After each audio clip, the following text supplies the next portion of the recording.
Hello students, welcome to VPSC in online classes. How are you all? I hope that you are all well. जैसे कि बच्चों आप लोगों को पता है कि आपको ग्रामर में टॉपिक द सेंटेंसेज पिछले वीडियोज में हमने आपको बताया था। आपने द सेंटेंसेज के अंतर्गत इसके दो रूपों में प्रकार पढ़े थे आपने, जिसमें आपने द सेंटेंसेज की परिभाषा, इसके बाद सिंपल सेंटेंस, फिर कॉम्प्लेक्स सेंटेंस और इसके बाद में आपको कंपाउंड सेंटेंस का स्टडी कराया गया था।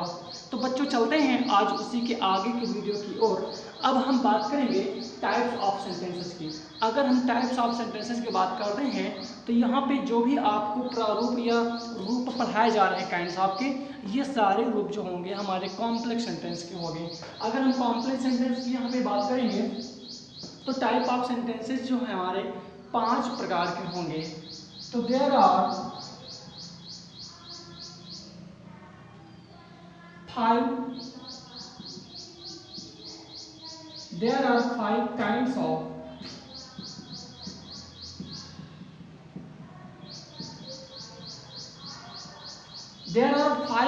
of sentences। यानी कुल मिलाकर के अगर हम बात करेंगे यहाँ पे जो सेंटेंस का प्रकार होगा हमारा, वो यहाँ पे 5 प्रकार के होंगे। तो अब हम जानेंगे कि कौन कौन से हैं वो प्रकार जो यहाँ पे हमें देखने के लिए पढ़ने के लिए मिलेंगे। तो बच्चों चलते हैं। तो टॉपिक नंबर 1 है आपका अफर्मेटिव सेंटेंस।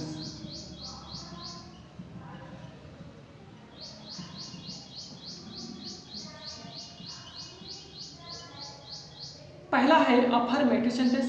अगर हम दूसरा बात करें तो आता है हमारा इंट्रोगेटिव सेंटेंस।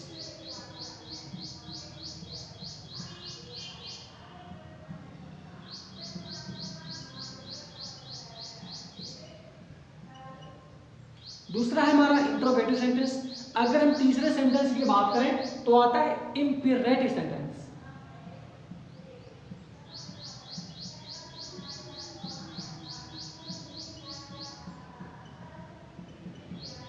तीसरा है हमारा इंपेरेटिव सेंटेंस। चौथा है एक्सक्लेमेटरी सेंटेंस।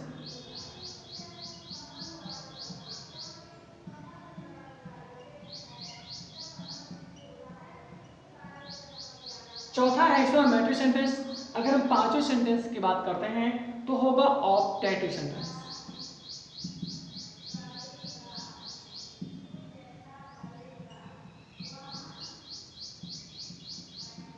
अगर हम अफर्मेटिव सेंटेंस की बात करें तो अफर्मेटिव सेंटेंस मतलब होता है सकारात्मक वाक्य। अब एक चीज का ध्यान दीजिएगा, आपको यहाँ भी इसके 2 पार्ट्स देखने को मिलेंगे, चाहे इंपेरेटिव चाहे एक्सक्लेमेटरी। वो कौन सा पार्ट होगा? अफर्मेटिव का एक पार्ट बनेगा नेगेटिव सेंटेंस,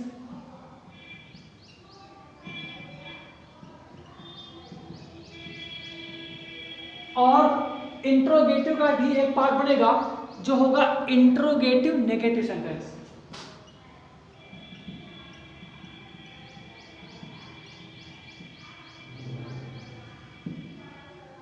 यानी अफर्मेटिव का भी एक पार्ट बनेगा नेगेटिव सेंटेंस के रूप में होगा। अगर इंट्रोगेटिव में पहुंचेंगे तो इंट्रोगेटिव नेगेटिव सेंटेंस होगा। अगर इंपेरेटिव बात करेंगे तो यहां पर भी आपका नेगेटिव सेंटेंस देखने को मिलेगा। एक्सक्लेमेटरी सेंटेंस में आएंगे, एक्सक्लेमेटरी सेंटेंस मतलब होता है विस्मय बोधक वाक्य।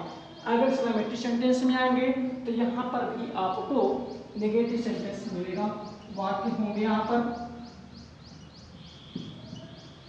यहाँ पर ऑप्टेटिव सेंटेंस मतलब इच्छा सूचक वाक्य में भी आपको नेगेटिव सेंटेंस मिलेगा। यानी हर वाक्य जो है 2 भागों में आपको यहाँ पे डिवाइड होता हुआ मिलेगा। तो चलते हैं टॉपिक की ओर। तो टॉपिक हमारा चल रहा है टाइप्स ऑफ सेंटेंसेस, जिसमें आप लोगों को यहाँ पर विधिवत बताया गया कि कैसे क्या प्रारूप आपको यहाँ पर देखने के लिए मिलेगा। तो बच्चों चलते हैं टॉपिक नंबर 1 अफर्मेटिव सेंटेंस की ओर।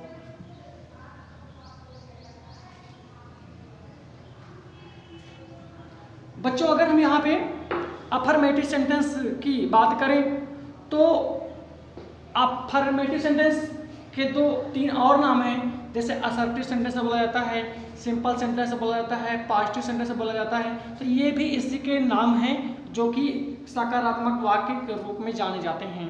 तो चलते हैं असर्टिव सेंटेंस की बात करें तो साधारण तौर पर किसी वाक्य या किसी तथ्य को प्रस्तुत करने के लिए वाक्यों को असर्टिव सेंटेंस कहते हैं। तो अगर बात करें तो जो वाक्य साधारण तौर पर है, किसी तथ्य को प्रस्तुत करे, वही हमारा जो होता है अफर्मेटिव सेंटेंस कहलाता है। तो जैसे बात करते हैं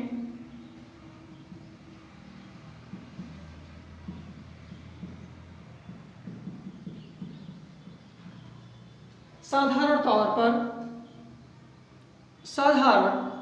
पर किसी तथ्य को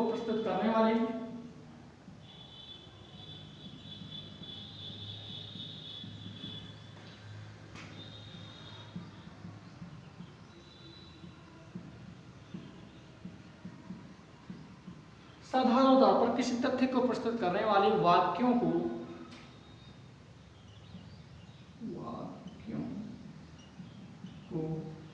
अफर्मेटिव सेंटेंस कहते हैं।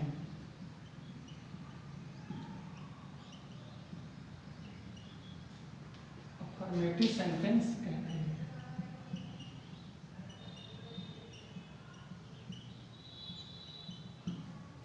तो ये आपकी हिंदी डिफिनेशन है।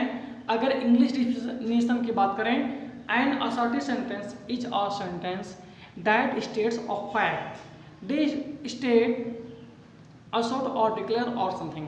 तो इसका मतलब यह हुआ साधारण तौर पर किसी तथ्य को प्रस्तुत करने वाले वाक्यों को असर्टिव सेंटेंस कहते हैं। अगर हम बात करें एग्जाम्पल की बात करें, जिसे बोला जाए मोहन खेल रहा है, तो इसका ट्रांसलेट क्या होगा? Mohan is playing.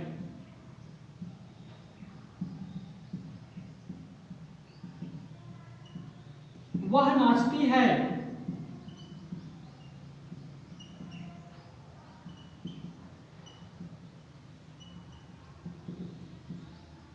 जिससे कहा जाए वह छत पर नाचती है, she dances on the roof. तो बच्चों यहाँ पर जो भी आपको देखने को मिलेगा वाक्य, वो साधारण तौर पर अफर्मेटिव सेंटेंस के प्रारूप में होगा। इसका भी आपको विशेष ध्यान रखना होगा।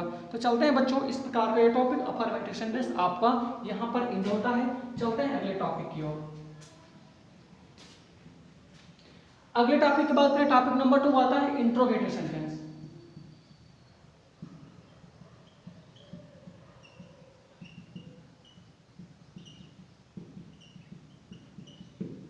इंट्रोगेटिव सेंटेंस की बात करें बच्चों, तो इंट्रोगेटिव सेंटेंस मतलब होता है, चिन्ह पहले देख लीजिए क्या होगा। जो ये निशान है आपका, ये निशान एक्सक्लेमेटरी का निशान ये वाला, लेकिन इंट्रोगेटिव निशान ये वाला होता है जो हमने लिखा प्रश्नवाचक वाक्य बोलते हैं इसे मार्क, और एक पूरी जो बिंदी रखी जाती है इसे हम लोग अफर्मेटिव सेंटेंस में यूज करते हैं। तो यहाँ पर 3 निशान आपको विशेष तौर पे देखने को मिलेंगे। ये अफर्मेटिव सेंटेंस और नेगेटिव सेंटेंस में यूज करते हैं, ये एक्सक्लेमेटरी और अपर्टिव सेंटेंस में यूज करते हैं निशान चिन्ह, और ये जो है आपका क्वेश्चन मार्क में यूज किया जाता है। इस चीजों को आपको ध्यान रखना होगा। तो इंट्रोगेटिव सेंटेंस की बात करें तो यहाँ पे इंट्रोगेटिव सेंटेंस है जिन वाक्यों से प्रश्न पूछा जाता है, वही हमारा इंट्रोगेटिव सेंटेंस है। अब इंट्रोगेटिव सेंटेंस की बात करें, कौन कौन से ऐसे शब्द हैं जिनसे प्रश्न पूछने का भाव प्रकट होता है।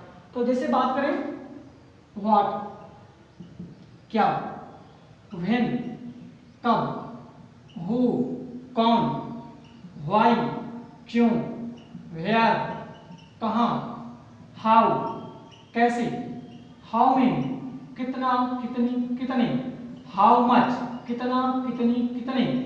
जो ये शब्द हैं ये हमारे इंट्रोगेटिव शब्द होते हैं, वाक्य में प्रयोग किए जाते हैं प्रश्न पूछने के लिए। तो ऐसे शब्द जो यहाँ पे हमने लिखे हैं वो ये प्रश्न पूछने का वाक्य में कार्य करते हैं, जिससे यह हमें पता चलता है कि वाक्य हमारा इंट्रोगेटिव सेंटेंस के रूप में है। बच्चों इन चीज़ों को आपको ध्यान रखना होगा। अब बात करेंगे इंट्रोगेटिव सेंटेंस, कोई भी वाक्य अगर होगा तो हम लोग कैसे उसे रूपांतरित करेंगे वाक्य में, जिसे बोला जाए तुम कैसे हो। एग्जाम्पल की बात करेंगे,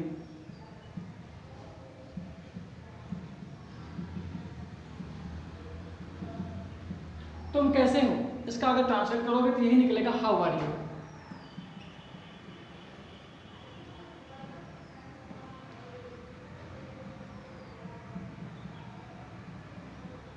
अगर बात करें तुम कहाँ रहते हो,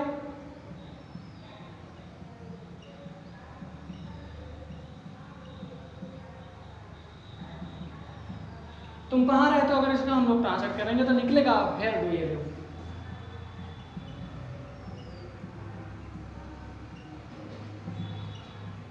तो बच्चों जो भी ये वाक्य हमने अभी हल कराए आपको, ये हमारे क्वेश्चन पूछने वाले वाक्यों के प्रारूप हैं। अब हम अगर इसके बाद वाले वाक्यों में बात करेंगे तो जैसे टाइप नंबर 2 भागों में इंट्रोगेटिव सेंटेंस डिवाइड होता है, एक होता है क्वेश्चन वर्ड टाइप होता है और एक हेल्पिंग वर्ड टाइप होता है। जो आपने अभी ये दिखाया हमने आपको, ये प्रश्न पूछने वाले वाक्य यानी QW वाले क्वेश्चन जो हमने आपको बताया। इससे अगला कहें आपका नाम क्या है, तुम्हारा नाम क्या है,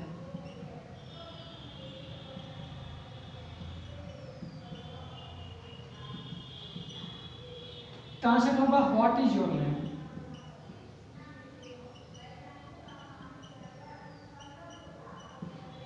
तो बच्चों इस प्रकार के प्रश्न भी आपके इंट्रोगेटिव रूप में होते हैं। अब हम इसके दूसरे रूप में बात करेंगे। अगर हम दूसरे रूप में बात करें तो आपका एक रूल यहाँ पर बच्चों फॉलो होता है। रूल ये है कि यदि प्रश्नवाचक शब्द वाक्य के प्रारंभ में होता है, ध्यान दीजिएगा, यदि प्रश्नवाचक शब्द वाक्य के प्रारंभ में होता है तो उसके अंग्रेजी नहीं लिखते हैं, उसके स्थान पर हेल्पिंग वर्ब का प्रयोग टेंस और सब्जेक्ट के अकॉर्डिंग शुरुआत में किया जाता है। तो जैसे बोला जाए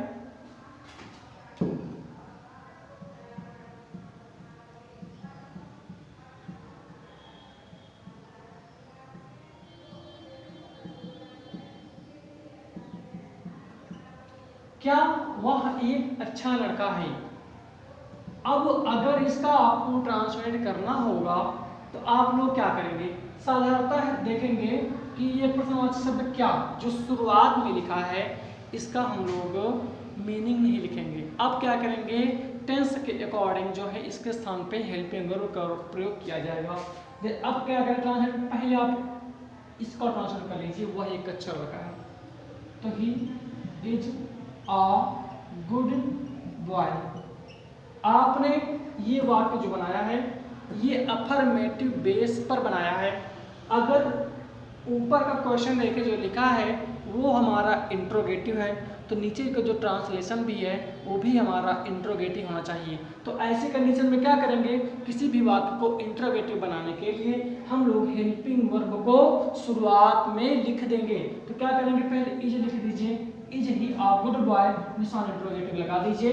ये हेल्पिंग वर्ब यहाँ पर आ गई है, अब इसको लिखने की दोबारा आवश्यकता आपको नहीं है। अगर बात करें क्या तुम पागल हो, ट्रांसलेट लिखा जाए क्या तुम पागल हो।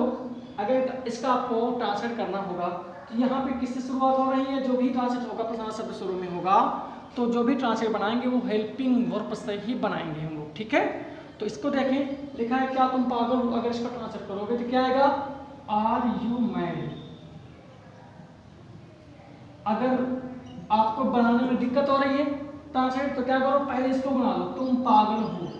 तो तुम पागल हो, तुम माने यू, आर माने हो, मैड माने पागल। ये बनाना क्या अपने अफर्मेटिव, लेकिन क्वेश्चन हमारा क्या है, इंट्रोगेटिव बेस पर है। जब क्वेश्चन इंट्रोगेटिव बेस पर होगा तो आंसर भी हमारा इंट्रोगेटिव बेस पर ही होना चाहिए। तो ऐसे कंडीशन में क्या करेंगे, हेल्पिंग वर्ब को शुरुआत में लिख दें तो बन जाएगा वाक्य हमारा इंट्रोगेटिव।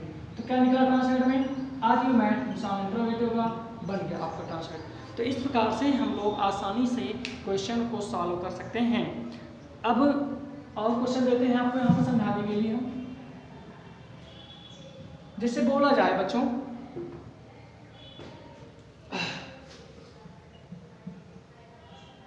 क्या तुम चाय पीना, क्या तुम चाय पीना पसंद करते हो।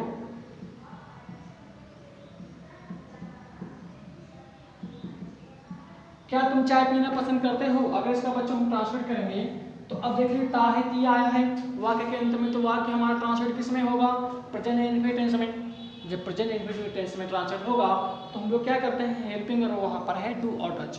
डज का प्रयोग एक वचन करता ही सी नेम के साथ करते हैं, और डू जो है हमारा बहुवचन करता आई वी दे के साथ करते हैं।